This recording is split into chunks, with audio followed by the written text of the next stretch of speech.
ఏపీలో ఎన్నికల వాతావరణం వేడెక్కుతోంది. గెలుపు కోసం అన్ని పార్టీలు తీవ్రంగా ప్రయత్నిస్తున్నాయి. ఏ నియోజకవర్గంలో గెలుపు ఈజీ, ఎక్కడ కష్టపడాలో లెక్కలు వేసుకుంటున్నారు. ప్రత్యర్థి కొంచెం వీక్ గా ఉంటే మన గెలుపు పక్కా అనుకుంటున్నారు. ఈలోపు ప్రత్యర్థి పార్టీలు తమ వ్యూహాలకు పదును పెడుతున్నాయి. మన మైనస్లు అవతల పార్టీకు ప్లస్లు కాకుండా జాగ్రత్తలు తీసుకుంటున్నాయి. అలాంటి నియోజకవర్గాల్లో ఉమ్మడి తూర్పుగోదావరి జిల్లాలోని అనపర్తి ఒకటి. పొత్తులో భాగంగా ఈ సీటును బీజేపీకి కేటాయించారు. అయితే వాస్తవానికి చెప్పాలంటే టీడీపీ తొలి జాబితాలోనే ఈ సీటును మాజీ ఎమ్మెల్యే నల్లమిల్లి రామకృష్ణారెడ్డికి కేటాయించారు. తరువాత సీట్ల సర్దుబాటులో బీజేపీ ఈ సీటును ఆశించింది. అయితే బలమైన అభ్యర్థిని పోటీలో పెట్టలేకపోయినందునే విమర్శలు వచ్చాయి. మరొక వైపు అనపర్తి అసెంబ్లీ స్థానం రాజమండ్రి లోక్సభ నియోజకవర్గం పరిధిలోకి వస్తుంది. రాజమండ్రి ఎంపీ అభ్యర్థిగా బీజేపీ రాష్ట్ర అధ్యక్షురాలు పురంధేశ్వరి పోటీ చేస్తున్నారు.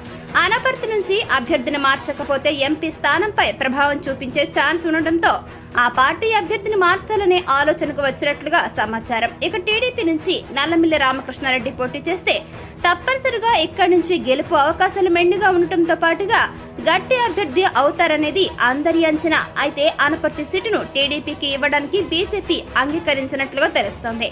ఒకవేళ అనపర్తి వదులుకుంటే దానికి బదులుగా మరొక స్థానం ఇవ్వాలని కోరుతోంది.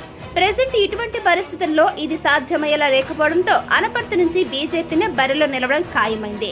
అనపర్తి ప్రస్తుత అభ్యర్థి శివరామకృష్ణంరాజు స్థానంలో టీడీపీకి చెందినటువంటి నల్లమిల్లి రామకృష్ణారెడ్డిని పార్టీలో చేర్చుకుని ఆయన అభ్యర్థిత్వాన్ని ఖరారు చేసే యోచనలో బీజేపీ ఉన్నట్లుగా తెలుస్తోంది. ఇదే గనుక జరిగితే అనపర్తిలో బీజేపీ గట్టి పోటీ ఇవ్వడంతో పాటు గెలిచే సీట్లలో అనపర్తి ఉంటుందనే చర్చ కూడా జరుగుతుంది. నల్లమిల్లి రామకృష్ణారెడ్డి బీజేపీ అభ్యర్థిగా పోటీ చేస్తారనే ప్రచారం మొదలవడంతో ఇక్కడ వైసీపీ ఆశలు ఆవరినట్లుగా తెలుస్తోంది. రామకృష్ణారెడ్డి అనపర్తి నుంచి కూటమి తరపున బీజేపీ అభ్యర్థిగా ఉంటే టీడీపీ జనసేన ఓట్లు పూర్తి స్థాయిలో బదిలీ అయ్యే అవకాశం ఉంటుంది. ఈ నియోజకవర్గంలో రామకృష్ణారెడ్డికి పోటీగా ఆ స్థాయిలో వేరే అభ్యర్థి టీడీపీ నుంచి ఎవ్వరూ లేకపోవడంతో టీడీపీ క్యాడర్ పూర్తి స్థాయిలో ఆయనకు సహకరించే అవకాశం ఉంటుందనే చర్చ జరుగుతోంది. రామకృష్ణారెడ్డి బీజేపీలో చేరి అనపర్తి నుంచి పోటీ చేస్తారా లేదా అనేది 1-2 రోజుల్లో తేలిపోనుంది. అనపర్తి నుంచి నల్లమిల్లి రామకృష్ణారెడ్డి పోటీ చేయడం ఖాయమైంది. టీడీపీ అనపర్తి సీటును తీసుకుంటుందా లేదా బీజేపీకే ఇస్తే ఆ పార్టీ నుంచి నల్లమిల్లి రామకృష్ణారెడ్డి బరిలో నిలపాలని ఇప్పటికే చర్చలు పూర్తయినట్లుగా తెలుస్తోంది. అందులో భాగంగానే ఇటీవల బీజేపీ రాష్ట్ర అధ్యక్షురాలు దగ్గుబాటి పురంధేశ్వరి రాజమండ్రి ఎంపీ అభ్యర్థిగా నామినేషన్ దాఖలు చేసిన టైంలో ఆమెతో పాటు రామకృష్ణారెడ్డి కూడా ఉన్నారు. అలాగే అనపర్తిలో మెజార్టీ రాకుండా రాజమండ్రి ఎంపీ సీటు గెలవడం అసాధ్యమనే అంచనాకు బీజేపీ వచ్చినట్లుగా తెలుస్తోంది.